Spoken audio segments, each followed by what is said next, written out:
Hola, buenos cuatro.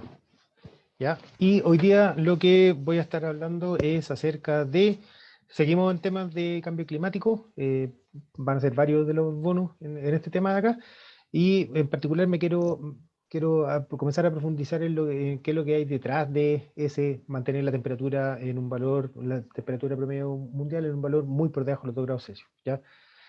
Que eso está puesto en el Acuerdo de París, es el Acuerdo 1, dice que mantener el aumento de la temperatura mundial en un valor muy por debajo de los 2 grados Celsius respecto a los niveles preindustriales y proseguir los esfuerzos para no superar los 1,5 grados Celsius, ya que eso significa un riesgo bastante menor que los dos o incluso más. ¿Ya? Así que aquí aparecen varios conceptos que son los que voy a estar tratando hoy día, niveles preindustriales y qué es lo que se entiende por muy debajo, ¿ya? Y cómo se estabiliza la temperatura. Primero, lo que les voy a mostrar principalmente está relacionado con el IPCC, el Panel Intergubernamental sobre Cambio Climático, que fue creado en 1988 bajo el alero de la ONU.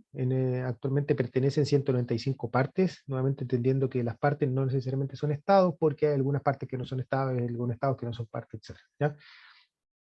Hasta la fecha es un ente principalmente técnico, que lo que hace es emitir una serie de informes y estos informes lo que hacen es resumir el estado del arte actual. Cada uno de estos informes se han emitido 6 informes desde 1990 a la fecha, incluyendo el 2021, que fue este año, donde salió el sexto informe del IPCC, donde es un estado del arte, como les decía, un resumen. No hay investigaciones propias, sino que más bien un resumen de de toda la investigación que se ha hecho en temas de cambio climático. Y esto acá principalmente bajo la alero de la ONU para entregar fundamento técnico a la toma de decisiones que se dan en la Convención Marco sobre Cambio Climático. ¿Ya? Además de estos 6 informes regulares, el 2019 hicieron público un informe para los 1,5 grados Celsius, ya que 1,5 grados Celsius era una de las palabras claves que aparecen en los acuerdos de París del 2015. Ahí se pidió hacer el informe y que se publicó en el año 2019. Y el IPCC trabaja en 3 grupos. WG Working Group, grupo de trabajo 1, 2 y 3. El grupo de trabajo 1 es base física, la comprensión del problema. Grupo 2 habla de lo que son impactos, adaptación y vulnerabilidades de la población, y el grupo 3 habla de lo que es la mitigación del cambio climático.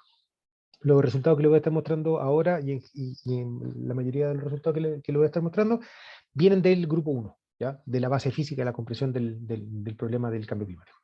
Y para ir entrando en el tema, siempre es bueno partir desde la película grande. Aquí lo que estoy mostrando es un registro de la temperatura de la Tierra, que es un registro que se ha medido en escala geológica mediante diferentes técnicas, desde árboles, desde glaciares, muestras de los sedimentos, etc.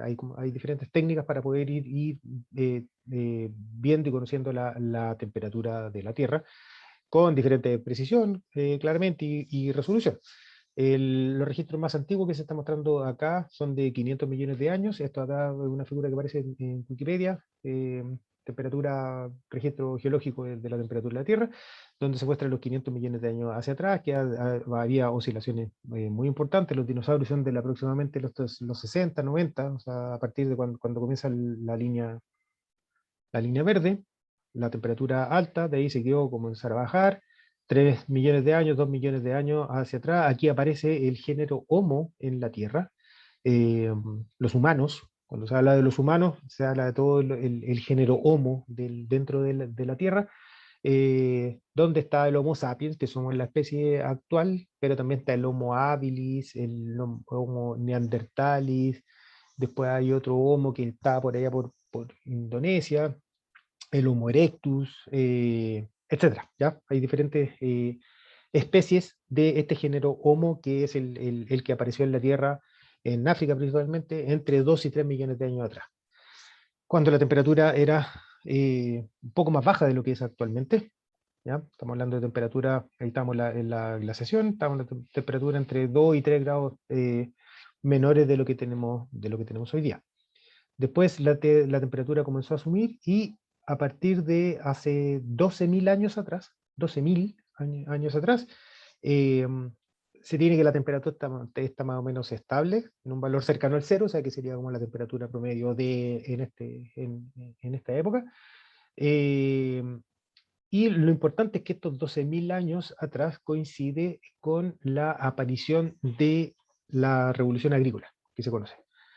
Hasta antes de eso, todos los Homo, incluyendo el Homo sapiens, eh, éramos cazadores recolectores, nómades principalmente, ¿ya? Y a partir o sea, hace unos 12.000, 10.000, 12.000 años atrás, comienzan a aparecer los primeros indicios de asentamientos urbanos ya más estables. No necesariamente en la Mesopotamia o Egipto, que podría ser como las cosas que están más cerca de la cultura europea, sino que también en India, en China, todo lo que es Camboya, comienzan a haber algunos registros de asentamientos humanos que pasaron desde el nómade a algo más sedentario. Y junto con eso aparece todo lo que es la agricultura. Y por eso se conoce como la revolución agrícola. Y eso es precisamente porque se dieron a nivel climático, se dieron las condiciones favorables para poder producir esta migración, ¿ya? De generar condiciones más estables y se dieron condiciones, como les decía, en todo el planeta, no necesariamente algo que haya ocurrido cerca de Europa, sino que es en todo el planeta que se tienen registros de que aproximadamente hacia esa época ya se habían migrado y habían comenzado con fuerza lo que son las civilizaciones que hoy día conocemos. Y últimamente lo que se tiene es un aumento de la temperatura producto de la actividad humana. ¿Ya? Aquí lo que estoy mostrando es básicamente el mismo gráfico anterior, pero en una escala un poquito más chica temporal. A la izquierda estoy mostrando la temperatura desde los romanos hasta la fecha, donde se ve que la temperatura estaba más o menos constante durante todo este tiempo. Por ahí había bajado después junto con, no sé, por el Renacimiento, 1492, cuando llega Colón a América. Ahí la temperatura había bajado respecto a lo que había, no sé, en la época de los romanos, que era un poquitito mayor, ¿no? Y ahora últimamente se tiene que los valores observados dice que la temperatura está muy por arriba de este valor. Estamos en aproximadamente 1,1 grados de temperatura Celsius por sobre lo que es el cero, entendiendo que el cero es la temperatura promedio de la Tierra entre lo que se conoce como el periodo preindustrial, antes de que comience la revolución industrial, principalmente, o sea, que comience con fuerza, lo que es la revolución industrial en Inglaterra, pero también se extienda por todo el planeta. Esa sería la temperatura que se conoce como la temperatura promedio, que define cuál es el cero, ¿ya? En términos absolutos estamos del orden de los 14 grados Celsius, ¿ya? Y aquí lo que se está mostrando, ese sería cero, y se ve un aumento de la temperatura que va en 1,1 grados Celsius. O sea, ahí está definido, cuando se habla de preindustrial, uno tiene que ir a tomar, antes de que comience la revolución industrial, o cuando está recién comenzando la revolución industrial, el promedio de esa temperatura de varios años, un par de décadas, corresponde al valor cero. Y sobre eso se comienzan a medir los aumentos de la temperatura. Aquí lo que se está mostrando a la derecha son resultados de un modelo numérico que se calibró a partir de las mediciones que se tienen, ¿ya? Y se calibró y se implementó considerando todo tipo de forzantes que puedan existir, desde los volcanes, la orientación de la Tierra, eventuales algunos cambios en la actividad del Sol, las emisiones de gas de efecto invernadero, talas de bosque, etcétera, todo ese tipo de factores, y se hizo una modelación con todo, que sería esta modelación en naranjo, y una modelación donde solamente se dejan las variables naturales, los volcanes, la actividad solar, etcétera, ¿ya? Y lo que se ve claramente es de que eh, la temperatura, el aumento de la temperatura se debe principalmente a lo que es la acción humana, ¿ya? Esa es la que estaría explicando principalmente el aumento de la temperatura, respecto de todas estas otras variaciones que podrían ser más naturales, pero que en la práctica no son capaces de explicar este aumento de la temperatura de 1,1 grados Celsius, que es 1,1, 1,2, que es lo que tenemos hoy día, ¿ya? Y que es la tendencia que se ha venido observando desde el siglo pasado, básicamente, ¿ya? Y ¿cómo se explica eso? Aquí yo lo que estoy mostrando, esta es la figura la figura 10 del resumen para tomadores de decisiones o tomadoras de decisión, el SPM, Summary for Policymaker, la figura 10 del informe del 2014 del IPCC, el AR5, y esta es la figura estrella, por lo menos la que más me gusta a mí, donde dice, aquí lo que se está mostrando es el aumento de la temperatura relativo al promedio que había entre 1861 y 1880. ¿Ya? La Guerra del Pacífico en 1879, o sea, estamos hablando del final de la Guerra del Pacífico, ahí termina el periodo eh, pre, eh, ¿cómo se llama? Preindustrial, aun cuando sabemos que la Esmeralda funcionaba con carbón, ¿ya? O sea, había algo de consumo de combustibles fósiles, pero a partir de ese momento en adelante comienza a hacer un uso intensivo de combustibles fósiles en general. Y ese sería el periodo de referencia. Y todos los aumentos de temperatura en ese año están linealmente relacionados con lo que son las emisiones acumuladas antropogénicas de CO2, desde 1870 hasta la fecha.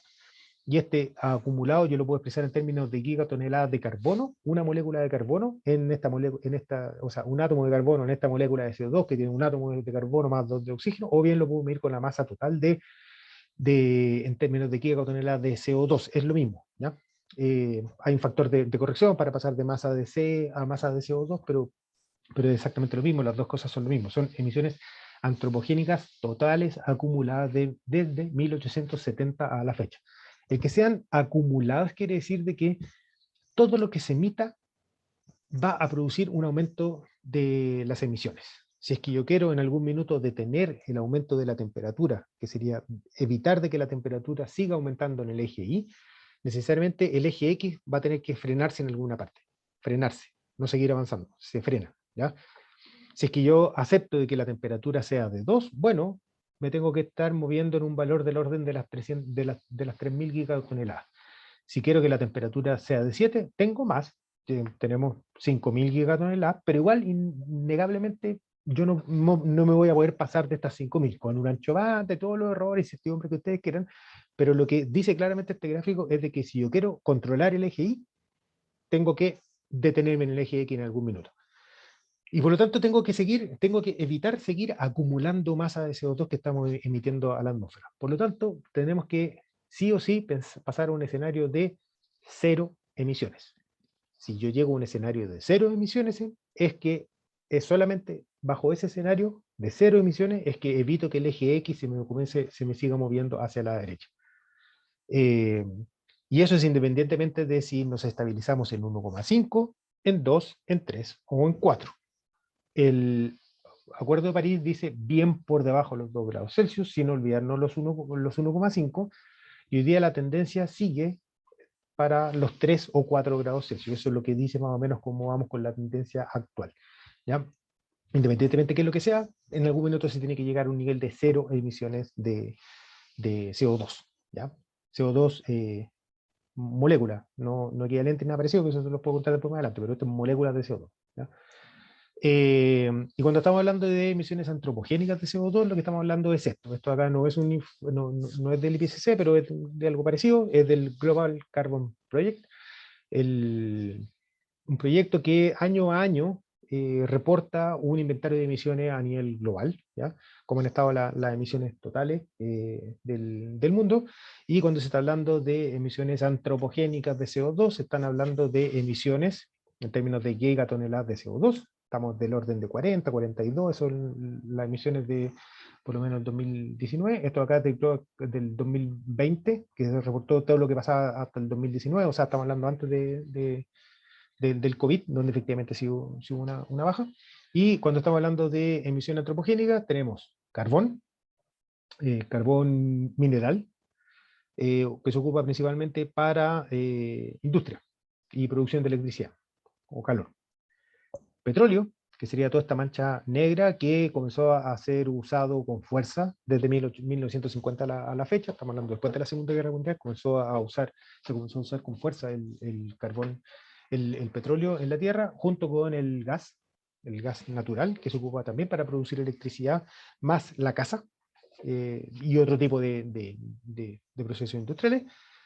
Aquí en los otros aparece el cemento, por ejemplo, que es relevante para efectos de la ingeniería civil, porque el cemento es un recurso fósil y en alguna parte se quema. Entonces, cuando se quema, o sea, se quema el cemento, hay liberación de CO2 asociado a este recurso fósil. Y el otro componente importante que serían todos los cambios de uso del suelo, que estos vienen desde los babilonios, ¿ya? donde las emisiones asociadas a los cambios de uso de suelo están estrechamente relacionadas con, por ejemplo, la tala de bosque. Si yo tengo un bosque, lo que hay detrás de ese bosque, la materia orgánica del bosque, hay mucho CO2 que está en forma de árbol. ¿Ya? Cuando talo el bosque y dejo que este árbol se muera, cuando el árbol se muere, se descompone y vuelve a liberarse el CO2 y ahora queda, ya no está en forma de árbol, sino que vuelve a estar en forma de gas. Naturalmente eso ahí se cerraba con la fotosíntesis que les conté en el primer video. Pero si es que yo talo el bosque, ahora ese cierre ya no existe y tengo una emisión neta de CO2 asociada a la descomposición de este árbol, que después es un CO2 que no vuelve a entrar por fotosíntesis porque ya no existe ese árbol. Entonces, cuando estamos hablando de emisiones antropogénicas, son básicamente estos cinco componentes: carbón, petróleo, gas y cambio de uso de suelo. Y este otro chiquitito, cemento, en el caso de Chile.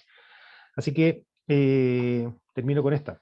De nuevo, independientemente de cuál sea la temperatura que vamos a aceptar, en algún minuto tenemos que pensar en cero, pasar a cero emisiones. Lo que significa que cada una de estas áreas se van a tener que ir a cero en algún minuto.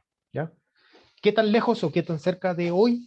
Depende de, bueno, cuál sea la temperatura que nosotros queremos, vamos a aceptar, considerando que el acuerdo político dice muy por debajo de los 2 grados Celsius. Eso, nos vemos. Chau.